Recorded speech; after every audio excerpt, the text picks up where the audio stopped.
Vouloir aujourd'hui dire à tous les Haïtiens, vous êtes des Africains, c'est une erreur. La majorité d'entre eux, leurs ancêtres, il y a de cela 400 ou 500 ans, venaient de l'Afrique. Mais eux ne viennent pas de l'Afrique.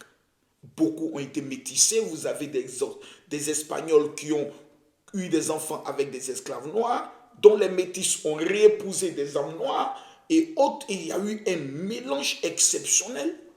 Même si l'Afrique est le berceau de l'humanité, nous devons avoir la capacité de savoir parler à des personnes qui sont d'un teint noir en prenant le soin de leur faire comprendre, si certains sont d'origine africaine, quel est l'impact de l'Afrique.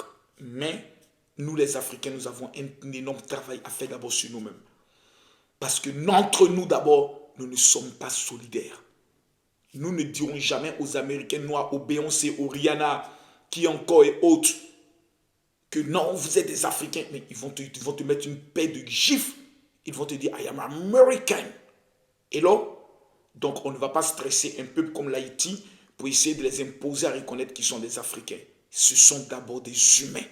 Nous sommes sur une planète Terre et nous avons beaucoup de choses à apprendre de ce peuple en matière de solidarité, en matière de combativité.